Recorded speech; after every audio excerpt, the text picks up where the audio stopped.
Stress is inevitable, but burnout is preventable. Welcome back to my channel, y'all. My name is Danielle Price. I am a self-love and mindfulness coach. I am a fearless, passionate advocate, and I help Black women reclaim their peace and personal power through mindfulness and emotional mastery. And today we're going to be talking about my new book, Cut the Stress, Sis. Now, I'm not just here to be like, here, buy my book, but I'm also here to be like, buy my book.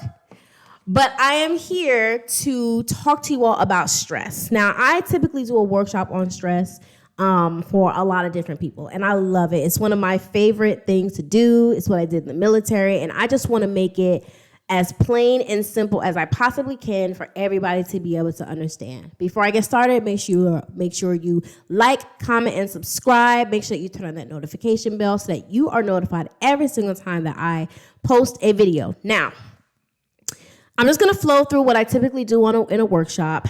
And if you want a workshop, you need to put it down below. If you want a masterclass, because I'm only going to give y'all but so much today, okay?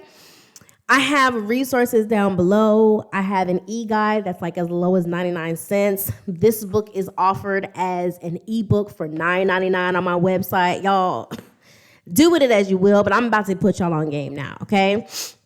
So what I want to always make clear about stress is the fact that stress is a natural human response to threats, challenges, obstacles, but it can cause some mental tension and worry. Now, stress is normal. It's natural. It's something that we're always going to go through. When we are working out, we're stressing ourselves out. When we are trying something new, we're stressing ourselves out. When we're going for that degree or for that new job or on that date, we're stressing ourselves out, right? And so it's normal. It's something that's unavoidable. But the thing about stress is that if it goes unchecked, it causes burnout. Now, what I find interesting is the fact that it's not considered a medical diagnosis, but it's considered a medical phenomenon, which means that it will probably pretty soon be considered a medical diagnosis. But they call it occupational burnout. And it's defined as like being in a state of mental and physical and emotional exhaustion due to overworking ourselves. Now, the number one cause of burnout is, you guessed it, chronically unmanaged stress. Because if we are not careful, we will keep going. We will keep putting ourselves through stressful situations and keep pushing, especially as Black women. And we won't allow ourselves to rest, right? We will just keep going, keep dealing with family, keep dealing with struggle love, keep dealing with our children, keep dealing with our community, keep trying to serve in our church, trying to keep ourselves up, trying to keep work-life balance, trying to keep a social life, trying to stay fit, trying to be a good woman, trying to provide people. Like, girl, it's no wonder we be burnt out. We tired, honey. We tired, okay?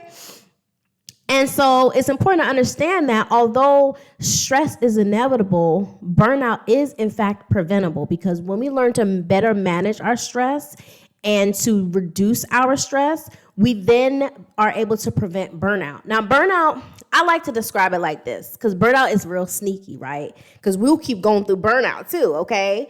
It's like, I want to describe it two ways. Burnout feels like, imagine like you have a vest on, right?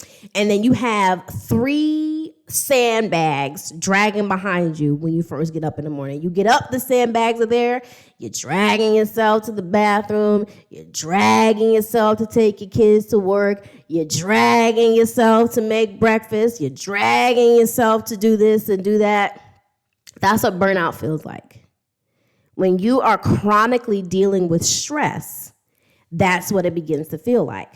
And then I also liken it to this analogy that I give sometimes. I want you to imagine, you guys can't see it, but here I have a light that has 4 different lights in it. And so as long as one light bulb is on, I got some light. Okay, now I know I ain't the only one that's trifling sometimes and let all the light bulbs blow out by accident, okay? So y'all don't come for me in the comments. But imagine that you have a fresh set of light bulbs, right? You put the light bulbs in, boom, let there be light. Then a couple months down the line, one burns out. You don't even notice it. You don't even notice it. Why? Because you got 3 other lights. It looks a little bit darker than normal, but you look up like, oh, okay, well, one's out. Well, I got 3 more left.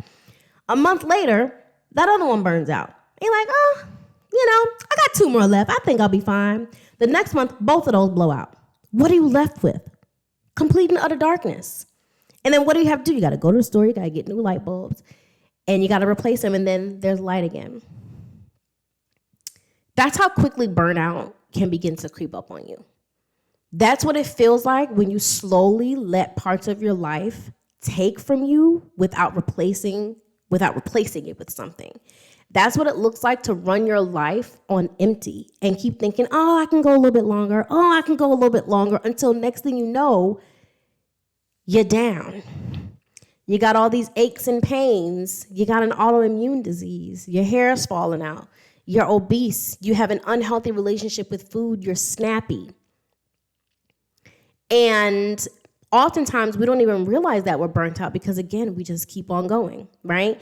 And then we have, like I said, our body begins to show signs of this, right? We get this sense of heaviness. We can have high blood pressure. We can suffer from obesity. Our stomach cannot agree with the things that we used to eat that were just fine. Your skin can break out. You can have sweaty palms, right? And then emotionally, you have these internal processes that are now going on because you're processing all this information while just trying to be a person, while just trying to be a woman, right? And trying to balance all these things. You'll begin to feel anxious and irritable, and you might even feel helpless and hopeless and completely out of control, right? And then because you have these internal processes and these physical ailments, you are naturally going to have behaviors that are caused by these things that are literally out of your control right now. And so that can look a lot like snapping at others, withdrawing, crying, having issues with connecting with others, feeling detached, feeling numb. Right? And this is where people talk about, Black women are angry and, we got an attitude. Baby, we tired. We tired. Okay? We're tired. And a lot of us think that all of this is out of our control. And the truth is that that's true. Some of it is out of our control, but a lot of it is not out of our control. There is this framework called cognitive behavioral theory. Now, I love this framework. Okay, I don't remember what the man's name was, Beck. It might be Andrew Beck or Alfred Beck, something like that. But the last name is Beck for sure. I'm sure of that. And he created this theory and this framework that explains the connection between our thoughts and our behaviors. So just very quickly, I'm just going to explain it very quickly before I get into the strategies, right? So essentially, the framework says that you have a stressor, or what he calls an activating event. This is something that happens outside of you that is something that's almost out of your control, right? That event or that stressor immediately causes a thought, right? This thought is very quick, is very subconscious sometimes. Sometimes we are moving so fast that we don't even realize that we're thinking it. And those thoughts can be helpful or they can be unhelpful, right? Thoughts are typically based on and formed from a subconscious belief or a memory from past time, right? So that thought then triggers a feeling, right? Those are those emotional reactions that we may feel. We're putting words like angry, upset, frustrated, sad, irritable, nervous, anxious. We're putting words to how we're feeling. And then those feelings then cause a reaction or a behavior. This is where we get the snapping, the yelling, the withdrawing, the crying. It really starts with our thoughts. And like I said, a lot of women feel very out of control when it comes to the stress that's in their life because they can't control the stress. But I always remind women that our thoughts run our lives, and our feelings determine how we live them and how we respond to them. And mindfulness is really about taking a step back and examining our thoughts and figuring out why our thoughts are the way that they are, what we're actually thinking, and why. And that why is extremely important because it then begins to unpack the subconscious belief that is behind that thought, right? And knowing the why may or may not change that feeling, but it will change that reaction, right? Because I'm a naturally anxious person, right? I'm aware of my thoughts. I'm aware of what I do to make myself anxious, regardless of what's going on around me. And what I've learned to do is that my thoughts oftentimes are not rooted in reality. Like, I'll give you an example. I have PTSD because I deployed to Afghanistan and I saw and experienced some things that are not normal. And it's hard for me to talk about sometimes, but it's not normal, okay? And so I can be very hypervigilant and on edge. And so oftentimes when I hear a loud noise, my body and my mind respond to this, I'm in danger. And so one day I'm driving through the tunnel around where I live, and a car, I hear a loud popping sound. Now, because I've been to countless ranges, I know what a weapon sounds like. Okay, I know what a pew pew sounds like. I know the difference between, just based on the echo, right? And so as I'm driving through the tunnel, we have different responses to stress. Very quickly, just a little bit of education. We have different responses to stress. We have fight, flight, freeze, and fawn. Fight is when you're immediately ready to defend yourself. Freeze is when you freeze up and you literally do nothing. It's like you're in like a paralysis. Fight, flight, freeze, fight, flight. Flight is like you leave, like you're ready, like you're ready to go. And then fawn is kind of like where you're like, you're more passive. You're more like, oh, everything's going to be okay, or something along those lines, right? It's more like pacifying, right? And so when I'm driving, I can't really do much of that, okay? And for a while, it took me a long time to realize how my thoughts were determining how I was behaving and determining, my feelings and my behavior. And so what I have trained myself to do using the cognitive behavioral theory, my therapist says, you're so good at reframing your thoughts. It's because I am.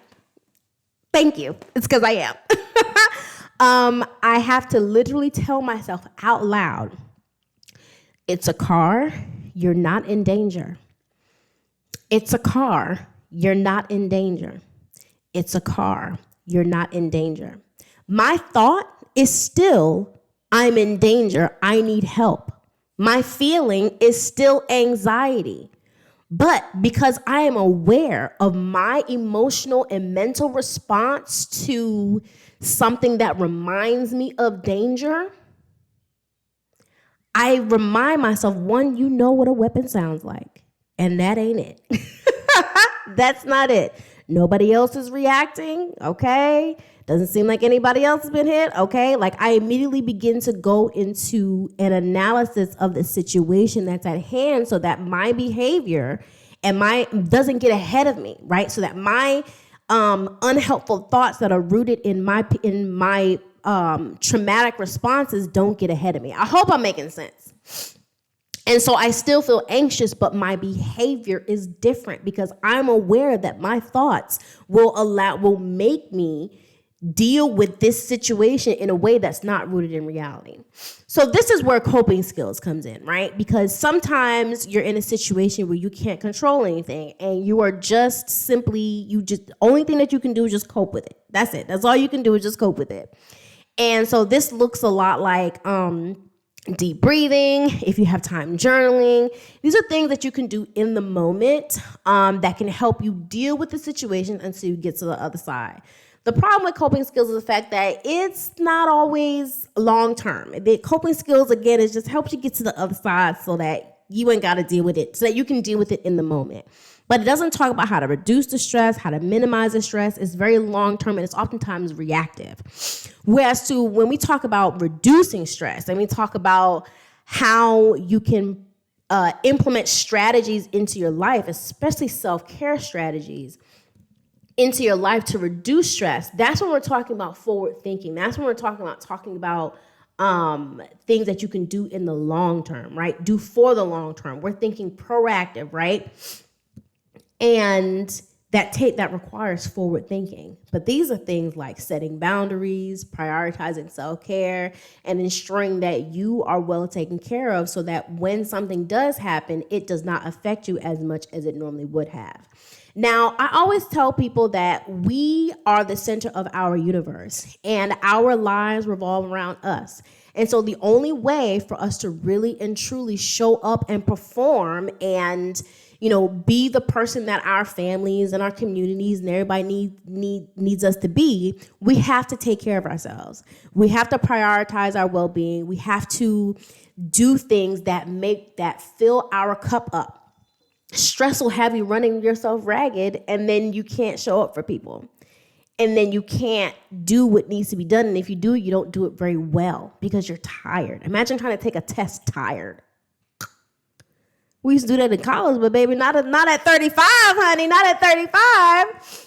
So this looks like having a daily routine for yourself, right? This looks like prioritizing rest and movement and your nutrition and taking your vitamins, honey. Because especially at this big old age, honey, you better be taking some vitamin B12, some iron. You might have a little supplement here and there because you need a little something extra, okay? The American diet is not conducive to health.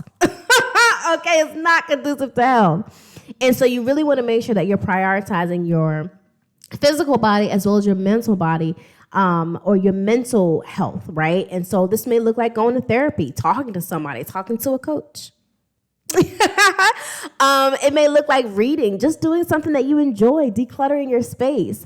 And then your spiritual well-being. Your spiritual health is extremely important regardless of your beliefs, right? Whether you like to do devotional, sit in quiet meditations, maybe you like tarot cards, maybe you have a spiritual advisor, maybe do something, okay? If you know that there is a higher power out there, explore that. Explore your beliefs.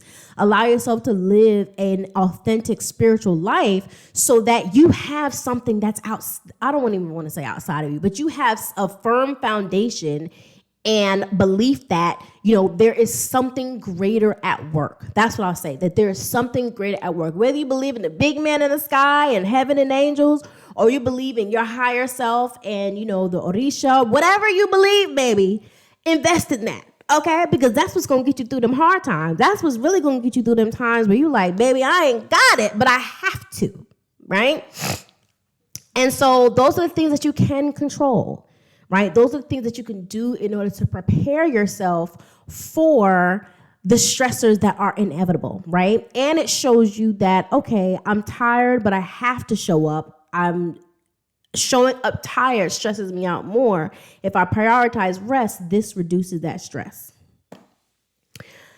I know I'm making sense, so I don't have to ask, am I making sense? I know I'm making sense.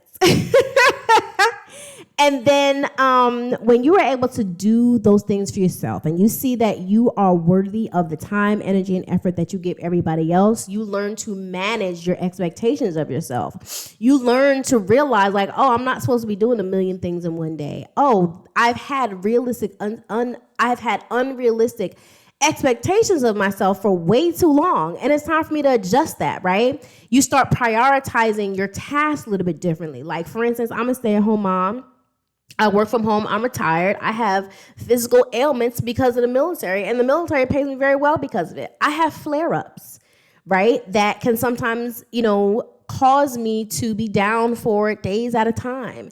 And so I don't run myself ragged. I don't try to do the dishes and do the laundry and wash my daughter's hair and wash my hair. Baby, you might get one of them things out of me for the day, okay? Because if I move the wrong way, I am down for the count. Okay? If I don't prioritize rest, baby, I'm down for the count. And it doesn't matter how much coffee I have. I'm just down for the count. And so you begin to make your to-do list a lot shorter, right? You start to think about what's going to move the needle forward. When am I going to be able to do that is going to make the biggest impact? And that's at work. That's with your family. That's at home, You learn to manage your expectations of yourself. You learn to not stretch yourself so thin. And when you are able to do that for yourself, you're able to do that for others. A lot of our stress comes from unrealistic expectations of others as well, because we have these unrealistic expectations for ourselves and we think, I can do it. Why can't they do it? Well, you shouldn't be doing it either. Or maybe you have the capacity to do it and they don't. But the bottom line is that when you start to see yourself as human and you start to see yourself as worthy of rest and saying no and setting boundaries and doing things that make you feel good, you extend the exact same grace to others. And you also realize that, this person has shown me that they're not capable of doing it, so I'm just going to stop asking them to do it, right? Because sometimes people don't have the capacity or the skill to do the things that we desire for them to do. They can't be who we want for them to be. They can be something else.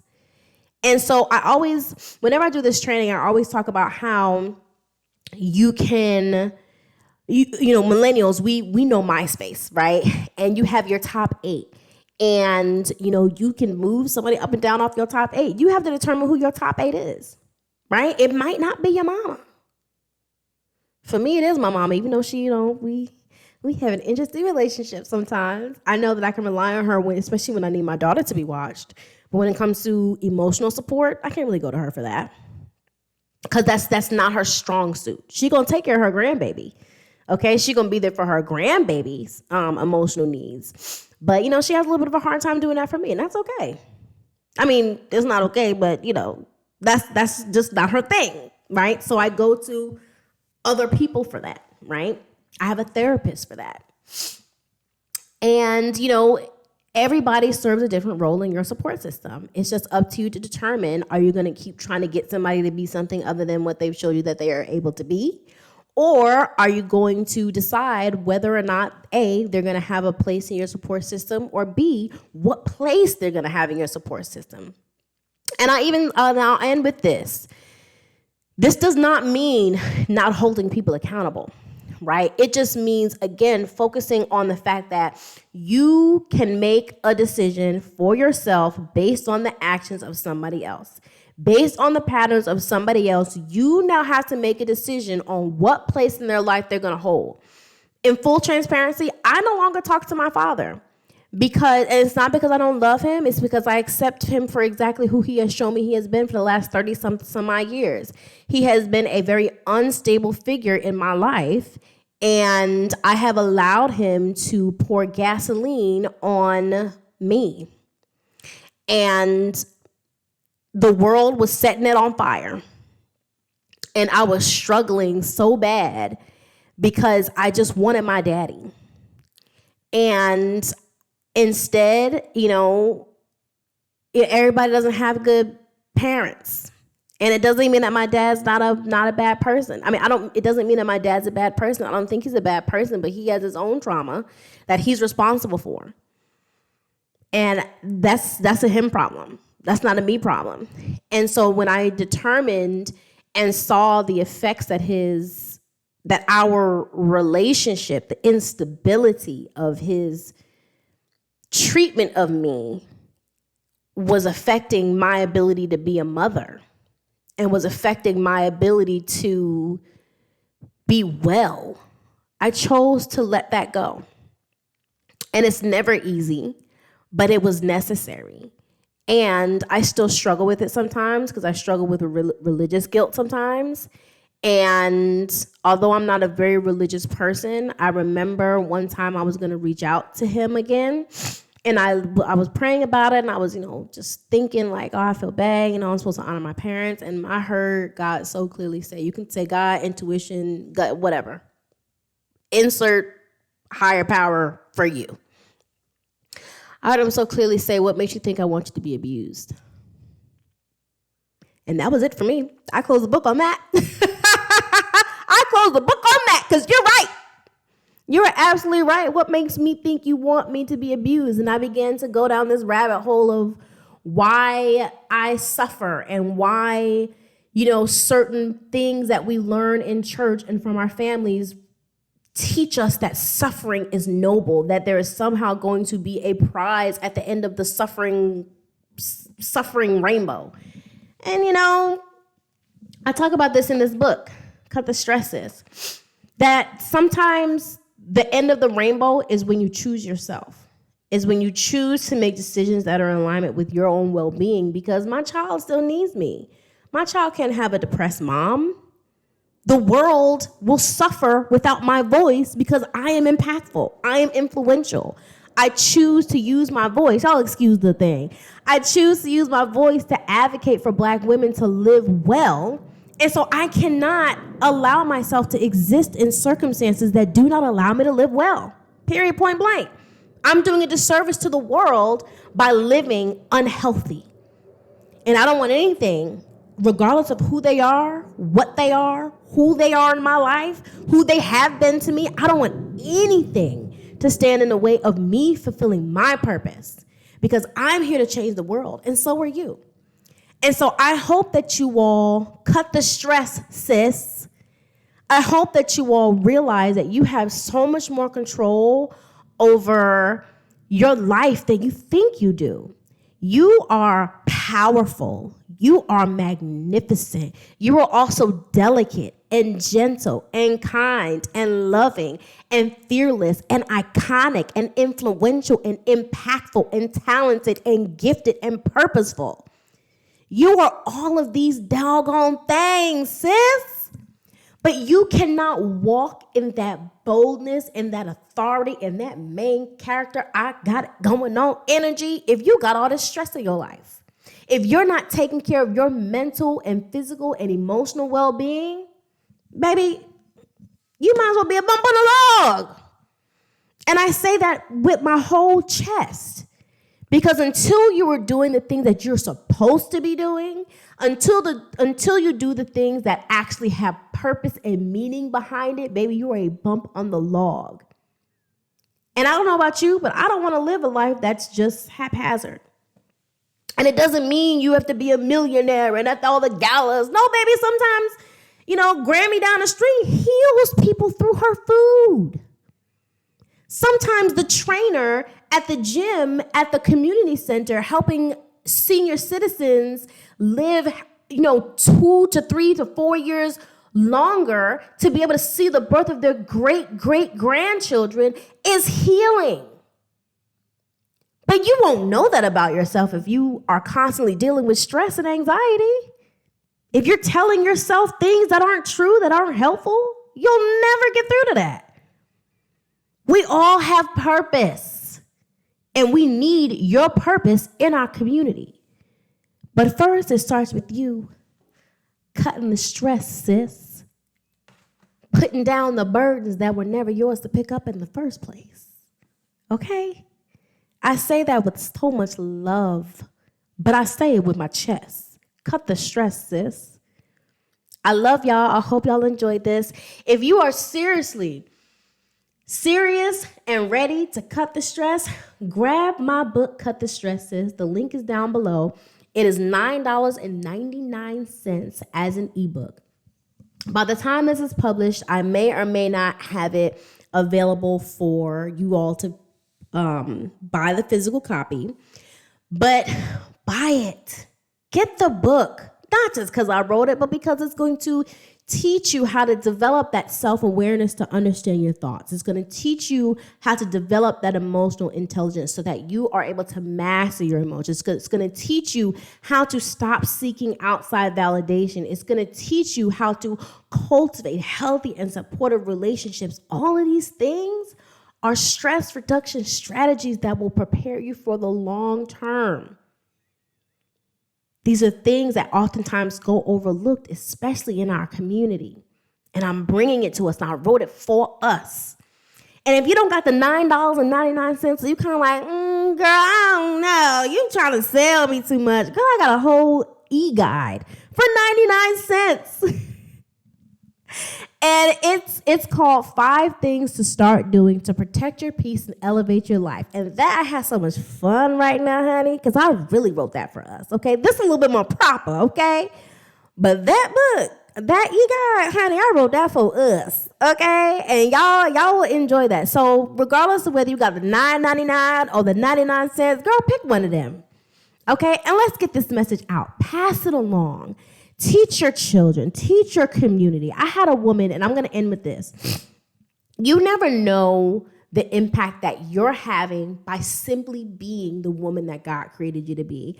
I had a woman who attended one of my workshops. I do a self-care workshop based on my workbook that you will also see once you click my links.